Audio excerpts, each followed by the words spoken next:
Starting. And we are live. Cool. Let's go. Welcome to the 4-Point Play. This is Sammy, a French guy living in Melbourne, Australia. And on the line, we have Alberto, usually living in the Philippines, but currently calling us from Milano International Airport. How are you, Alberto? I'm good. I'm good. It's been a long flight, about 15 hours, but my priority is my podcast, so I'm ready to go with it. Exactly. Thank you very much for taking the time to do that whilst you are indeed traveling back to Europe. Before we start the podcast, I would like to invite everyone to please subscribe, rate, and review us. You can find us on iTunes and on Spotify, so do not hesitate to do that. We're two mates who met in Melbourne, and every week we discuss three and one NBA topics. So we'll get right into it. But before we get to our first topic, I just wanted to ask you, because we do that every week, obviously, what was your NBA highlight this week? And I know that you haven't caught up on all the games today, so I'm not going to ask about today. But just one highlight that you wanted to mention from this week. Oh, that's a tough question, man. I wasn't ready for it, but I would say, and I'm actually sorry because every single time we mention my boyfriend's name, but look at Doncic. Seriously, what he did against Houston was amazing. And the two clutch step back threes. He's been struggling. He was struggling all game, and then he just hit. He just beat Houston on his own. Dallas is great, and Dallas is great also because of Luka Doncic. So that was my highlight. Absolutely, and you look. I think we both are just big fanboys of Doncic. That was also my highlight. I guess it would have been possible as well that I picked the Raptors basically beating Golden State at home without Kawhi by 20. And the game was partially a blowout. I think they were up by more at some stage throughout the game. I didn't. But Doncic highlights and basically Doncic doing his best James Harden impersonation in front of James Harden was quite an event and quite great to see.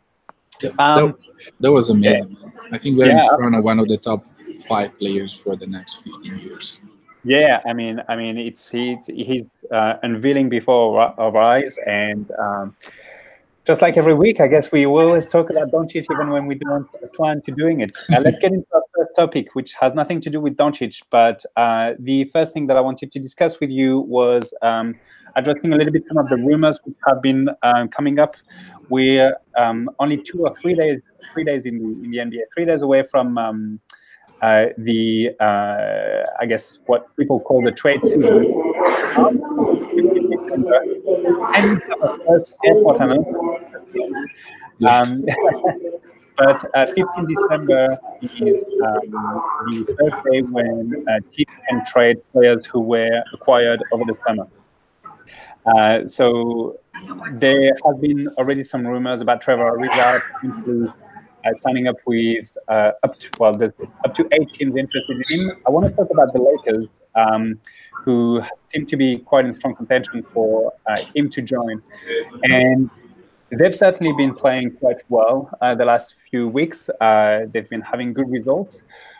My question to you is quite simple. Now that they're currently sitting basically 4th or 5th in the East, as we speak, do you think, in your eyes, are the Los Angeles Lakers, one Trevor Ariza away from contention? And by contention, I mean playing for the Western Conference Finals.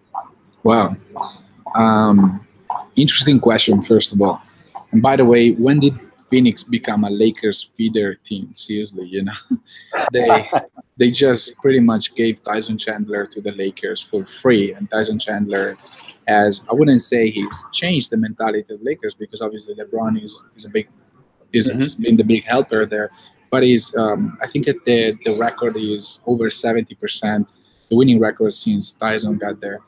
You know what? To answer your question, I just want to go back to last year and compare it to this year. Where are the Houston Rockets? With Trevor Ariza and without Trevor Ariza. Obviously, he's not the kind of player, that's going to score 20 every night. He can, but he's not that kind of player. His defense last year was amazing. He played really, really well. He was able to kind of, not obviously not stop, but he was able to do a great job on KD. And remember that KD's Western Conference Finals were in the best playoff series of his career. So Ariza is definitely he would be definitely a great addition to the Lakers team. The only thing is the Western Conference is so crazy, so crowded this year that I think it's not going to go down to an addition like Ariza. It might go for the other team that's most likely going to face the Golden State Warriors. Going it's going to go down to like a potential trade or to a big injury for one of the top four teams. Ariza's good. He's going to be great for the Lakers. He's going to keep. He's not yet with the Lakers. May I just point out? Yeah, well, even Bosch, and there's a lot of leak sources that said that it's almost done. But yeah, you're right. But there's no David Stern blocking the trade like he did with Chris Paul. But you know what? The Lakers are going to be good. I am definitely surprised because I didn't think that the Lakers were going to be able to go on a winning streak or on a really good, winning record over 10 or 15 games so quickly. But the other teams are struggling in the Western Conference. The Lakers are fun to watch. They're still not a stable team. They're still not a playoffs team in my point of view. But adding Tyson Chandler and Trevor Ariza potentially would be great for them when it comes down to a potential Game 5 or a Game 6 away. Yeah, look, to me, I mean, it's interesting. I think I have a slightly different view. I think the Lakers have certainly impressed me by how quickly they've put themselves into the playoff picture in the West. Obviously, quite a few teams are struggling at the moment in the Western Conference, and I'm pretty sure that the final 8 seed will be very different. Well, I'm pretty sure. I'm still relatively confident that teams like the Pelicans or Utah or Houston are going to make their way into the playoffs somehow, or at least in the playoff discussion. Do you know that? Sorry to interrupt you. Do you know that 6 teams out of the teams that made the playoffs last year in the Western Conference Finals? Five teams, yeah. I think it's actually 6 from today because the Kings won. Correct. So Portland as well. That's insane. But obviously that's gonna change. Yeah, hopefully. I think to change. Well, hopefully or not hopefully, I don't care. I mean, it would make for an interesting season, certainly, if it stays that way. But to me, the fact that the Lakers are already so good when everybody, including LeBron James, said it's going to take us time to gel and to get together. Let's remember that they're still without Rajon Rondo, who was having a pretty good season to start, and playoff Rondo is a whole different beast.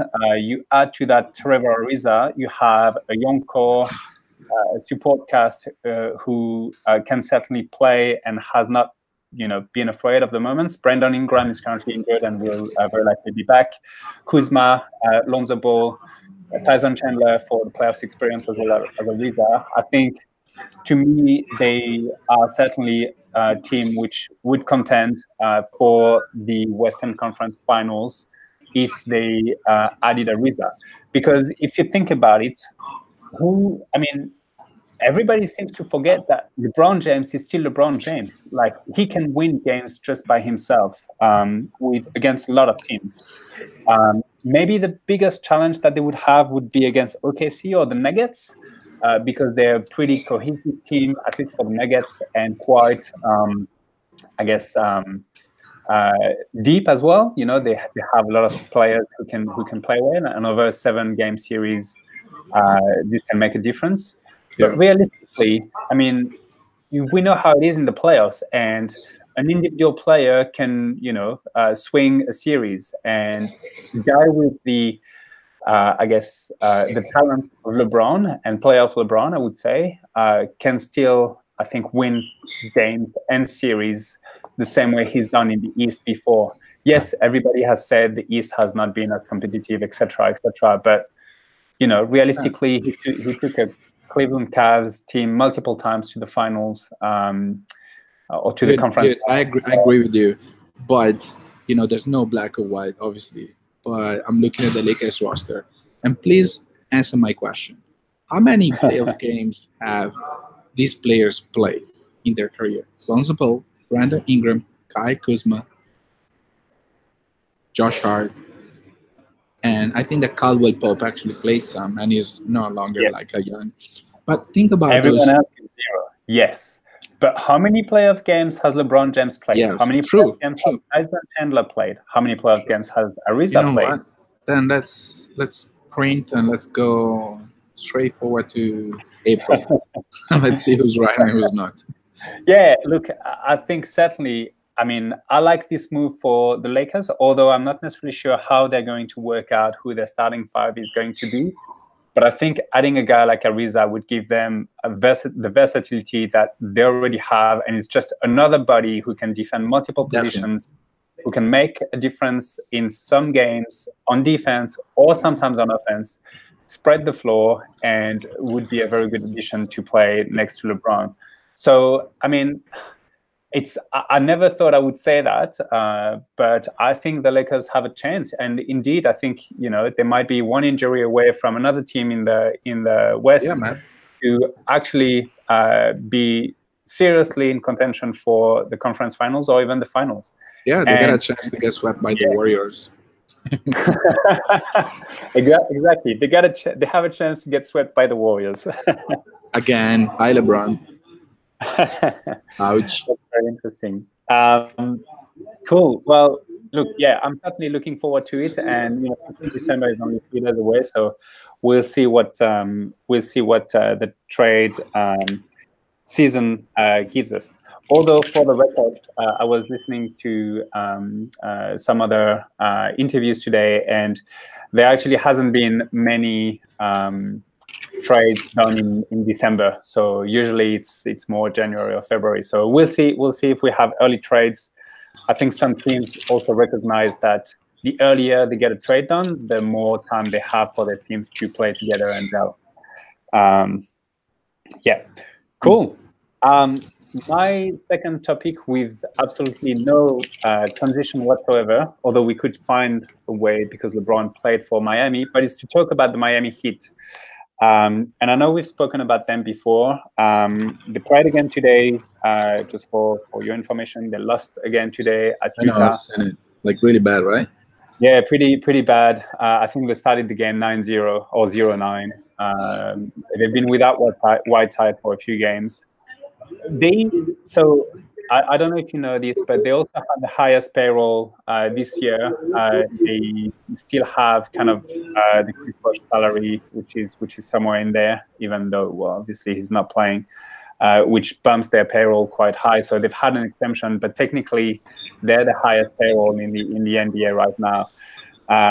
And they've been in a bit of a funk where like they're currently sitting 9th, and I mean, yeah, they might be, in playoff discussion, but I was expecting much better from the Heat this year.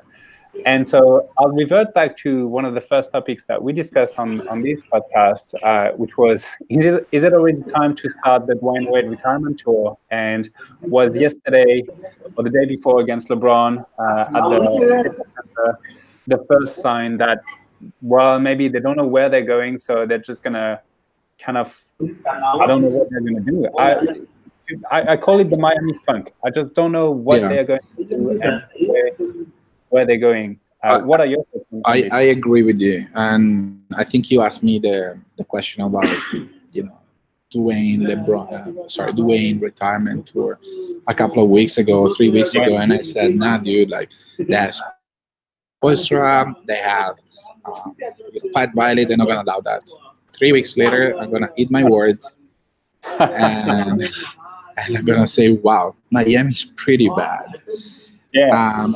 First of all, they played Utah today, and Utah started awfully last year. So never say never. But at the same time, Miami's in a funk. You use the right word. I'm looking, if I'm looking at their contracts until 2020, they won't be able to do anything. They have Whiteside for 27 million, Tyler Johnson Yeah, for yeah, 19 million, Dragic, who's going to be 34 for 19 million, James Johnson for 15, Dion Waiters for yeah, 12. That's really bad. And they just gave Justin Winslow a $39 million contract for 3 years. I yeah, don't know what they're gonna do, but you know yeah, what? yeah. Pat Riley and Spoelstra are gonna figure it out next year, because this year, in my point of view, they are going to be looking to trade someone. Maybe they're gonna try to trade Dragic. Maybe Tyler Johnson. To one of those teams that just need to rebuild, and they just won a few picks, even second round picks from Miami. But this year, it's going to be a very sad season for the Miami Heat fans, and there's not many of them at the arena anyway. So that's my take. What do you think? Well, yeah. So I think that's definitely, by your words, it sounds like it's the Dwayne Wade retirement tour is going to be in full motion very soon. I think, to me, the problem with, or the challenge with trading guys like Dragic or Tyler Johnson is they have huge contracts attached to them as well. And I think a lot of teams have been calling about Josh Richardson, who has the friendliest contract because he's still on contract for another 2 years with a player extension on a third year at a very friendly price. And they may have to attach something to Dragic or Tyler Johnson to make another team take that. Or it is indeed a team which is looking for a point guard and who wants to be in playoff contention. Say, I don't know, if they keep playing pretty well, the Orlando Magic could make a trade for Dragic, find a way to get Goran to go there and actually, take Miami's spot in the playoffs and go for playoff contention. I think that'd be a nice story for Orlando. I'm not sure if they have the cap space to absorb. Yeah, but dude, we always speak highly of Pat Riley. Obviously, he's a Yeah, legend, massive yeah, legend. But let's talk about that. Next 2 years they have to pay Hassan Whiteside, like the laziest guy in the NBA, 52 million. 52 million. He has one game where he gets 20 points, 24 rebounds, and then for the following 6 games, he does 5 points, 2 rebounds. yeah. I remember because I had in my fantasy and I dropped him. Well, right now he's having a baby, and I think he's due to be back in the next game. They haven't really addressed him walking out of the arena or the game. 30 seconds with 30 seconds. Yeah, he said he had to go to the toilet. Yeah, that's what he said, but they haven't really addressed it. So, as a team, so I mean, yeah, the Miami Funk is in full swing, and they have to transform it one way or the other. Either they find a way to get out of that funk and go on a winning streak, the same they did was it last season, a couple of seasons ago, or they fully activate the Dwayne Wade retirement tour and go for that, and say goodbye to all the teams that D Wade is going to play for the last time and whatever. Let me ask you a last question. Sorry. Do you think they are potentially return of Dion Waiters away from getting back into that, that potentially aiming for the 8th spot or not? Because they don't know when Dion is getting back. He underwent surgery 10 months ago, and he hasn't been back. Yeah, I mean, Dion is quite a polarizing player. I think it could be make or miss. I think, if I look at it from the glass half full perspective and from a positive eye, and we have our second airport. Yeah, sorry for. Fine, don't apologize, man. The return of waiters could be a trigger in the locker room to say, okay, let's get our shit together and start playing better. But I don't see him or his plays being a difference maker in the offense or defense. They could turn to their younger core, guy like Richardson, whom they have already tried to make him basically the focal point on offense. Although it's taking a toll to him, and over the last week he's been really bad, really not also in a funk. And Bam Adebayo, I think, is the other guy that they could start rebuilding around. But I don't know. We know Pat Riley. He might go and swing for the fences and maybe pull something out of thin air to start again with that team. I just don't think that the current team can go anywhere, and it's sad and difficult. But who knows? We'll see. We'll see again. I promise that I will not bring Miami again for another at least 3 or 4 weeks. Because there won't be any need, dude. Yeah. Cool. Let's stay in the East, and instead of talking about Miami and a struggling team, let's talk about a team which has been certainly, I guess, outperforming everyone's expectations, especially for the second year in a row, especially since their franchise player went down, although he just came back today. But the Indiana Pacers just winning game after game after game, and they won again today with Oladipo back, although he had 12 points and played well. But they're on a 5-game winning streak, which is pretty good for a team which everybody said, oh well, now that Oladipo is down, and it's been down for I think at least 2, maybe 3 or 4 weeks, they're going to struggle. They're currently sitting 4th.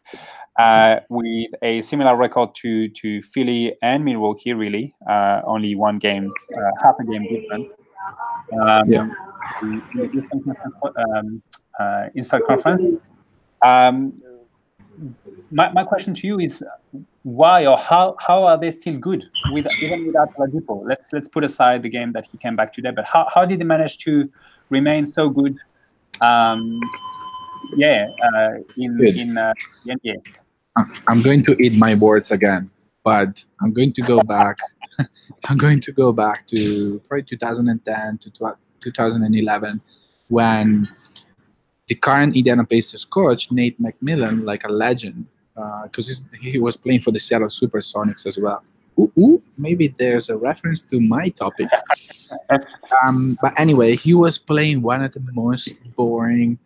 The Portland Trail Blazers back then were one of the most boring, if not the most boring teams in the NBA. Very slow pace. They were down to, I think, 85 points per game. Their offense was boring. And you know what? He just reinvented himself. And now Indiana, especially last year and this year, they've been fun to watch. So I think that kudos to the coach. Kudos, obviously, to the franchise, because the culture there has always been developing very well, thanks also to the help of Larry Bird, which I don't think is there anymore, if I'm not mistaken. But, as we said a couple of weeks ago and even last week, the culture and the franchise and the front office is the most important thing behind the players. Hello, Chicago Bulls. Hello, Washington Wizards. That said, their roster is pretty good.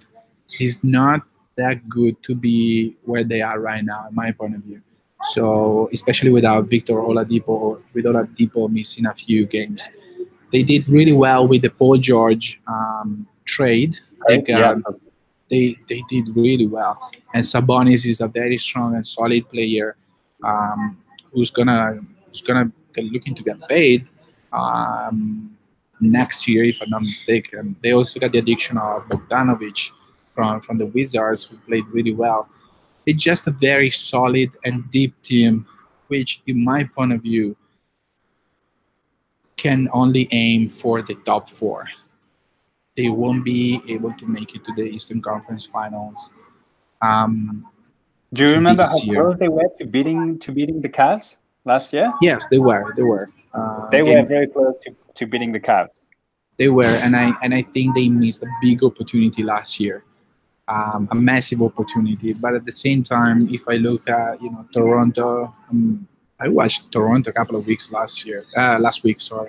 Man, their defense is good, and they lost those games because they lost against Milwaukee, but their defense is so good. And when it comes down to April and May, defense is very important. I think that individually, Toronto, Boston, Philadelphia are better than Indiana. If they are lucky and they can get to Philadelphia Indiana matchup, they do have a chance. They do have a chance. But if they get Toronto and Boston, that's it. That's it. They stop at the Eastern Conference semifinals, in my point of view. Yeah. Look, I think it's an interesting perspective on the playoffs, but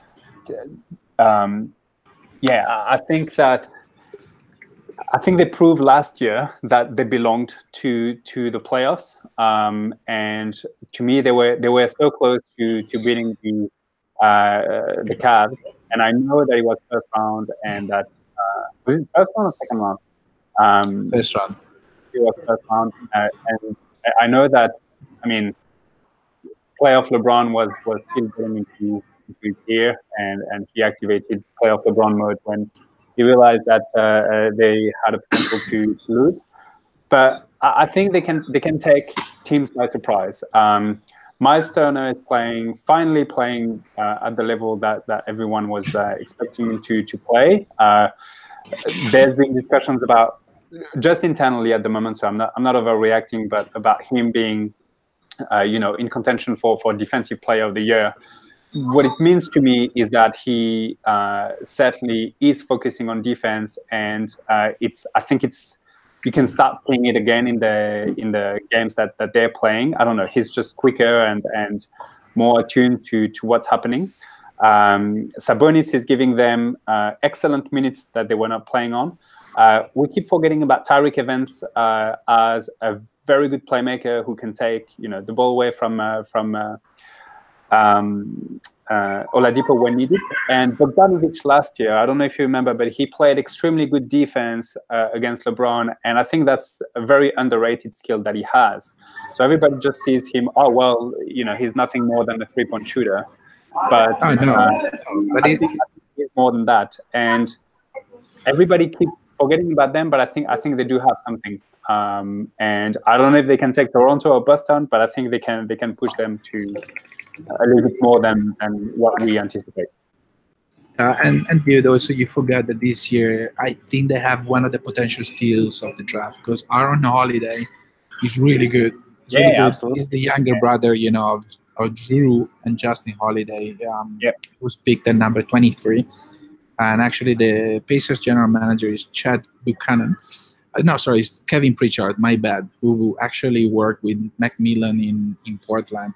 So they definitely have a great addiction and a potential steal of the draft. So that I'm going back to the beginning of my answer, like the front office, the franchise, the culture. That's the basics to start building a successful career, a successful franchise.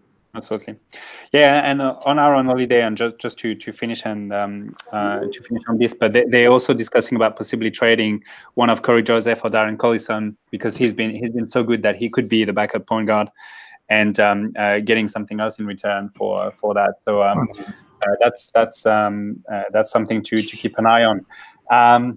1, 2, 3 points. I was fouled on the play. There's an extra point for you. You always get fouled. Yeah, man. Well, that's my craft. I'm crafty like that. Maybe you just extend your leg a little bit.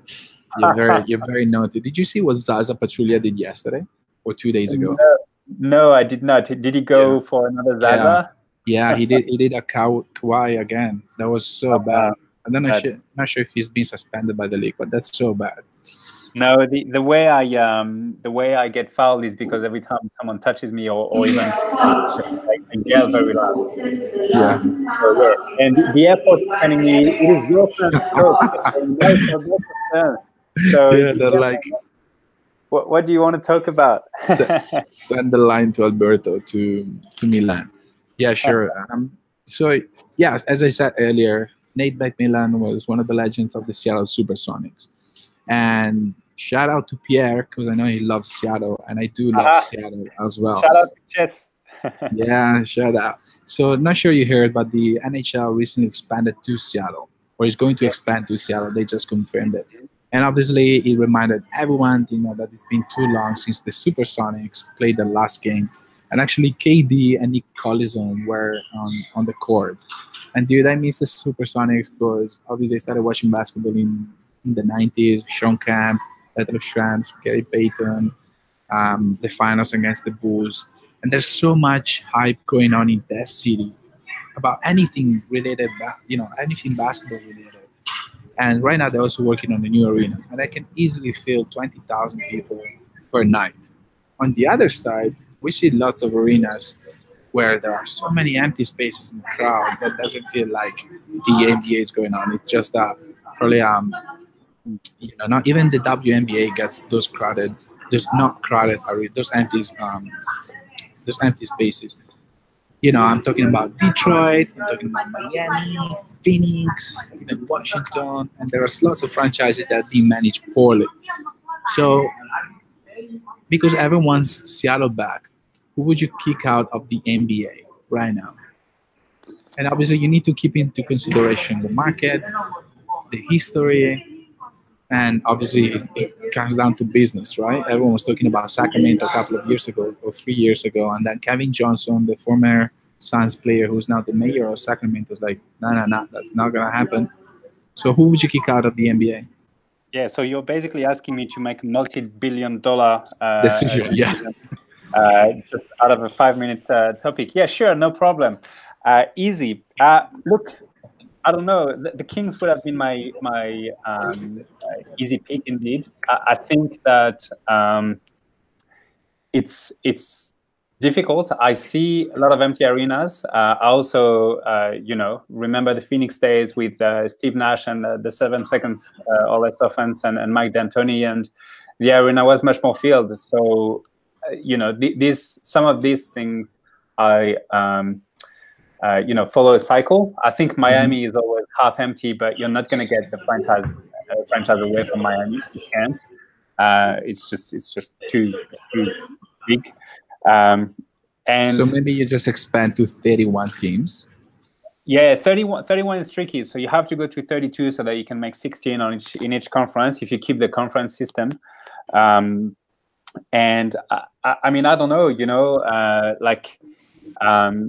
other teams so Phoenix, I think Memphis would be possibly my pick, but it's really hard to do that now. They have a pretty strong identity and culture, and their arena feels quite well. They need to change their name. Can't be the Memphis Grizzlies. They are now Grizzlies in Tennessee. But I think now these days they have a team culture which is currently working and which makes noise, and they still make the playoffs quite regularly. Or you do a very bold move and you move the Clippers away from LA. Steve Ballmer, the former Microsoft boss, takes it back to Seattle, where he's been working for years. Who knows? I don't think the Clippers are gonna move away from LA. LA is such a big market that, and especially with Ballmer, they won't. Yeah, unfortunately, it makes sense to have two LA teams there, and you can't move the Lakers. I mean, I don't know. The Hawks would be a pick as well, but they're actually a big market as well in terms of population. Yeah. Cleveland? No. What are they gonna do, man? You just say that's it. LeBron was once in a lifetime, once in a generation, or once in the universe player. So we're closing the franchise and we move on to Seattle. It's going to be a hard cut regardless of who you choose, including Detroit. There's a lot of history there. So closing Seattle, you see, how long ago was it now? Must have been, I don't know, 10 years at least. Do you know how long ago it was that the Seattle franchise closed down? It was the first year of KD. So a lot of years. Anyway, we're still talking about it, and people are still saying, well, the franchise should have never left Seattle, and why did they close it, and blah, blah, blah. So regardless of which team you choose to kick out, I think you're gonna have an issue. So maybe your only option is to expand. maybe that's your only option. And you know what? Maybe next time, because I think we are over the 35 minutes, 35, 40 minutes.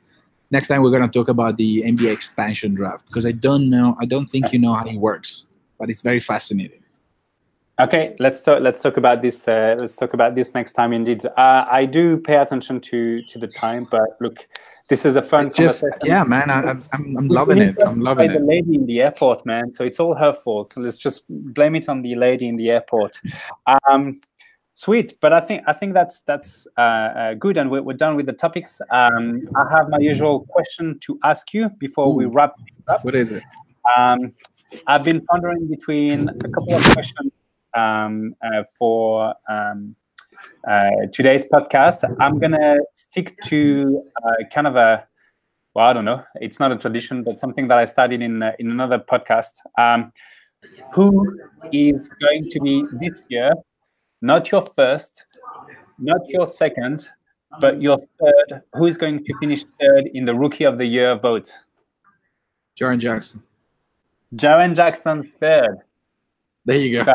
I'm guessing you're putting Doncic and Ayton first and second. You know what, Jaren Jackson, and I'm already not happy. Yeah, I'm already regretting. Yeah. Yeah, you were gonna say that. But Jaren Jackson, I stick to it. We're recording Jaren Jackson as third in the Rookie of the Year vote. I think you're going to be wrong, and you're going to keep losing in this competition. But that's your call. You got to come up with better questions for me, man. I'll do my best. Great. Let's just remind everyone, you can find us on Twitter at _4PointPlay, 4 with the number 4. So that's _4PointPlay on Twitter. If you follow us on iTunes, don't hesitate to please subscribe, rate, and review us. You can also find us on Spotify. Alberto, it's been great to talk to you again. Enjoy Milano. I'll see you again next week. I'm gonna have my Italian breakfast right now. Yeah, hopefully I'll see you outside of the airport. Thank you for doing that. Thank you for listening, everyone. Have a great NBA week. Okay, peace. Thanks, man. Peace out. Bye-bye. Bye.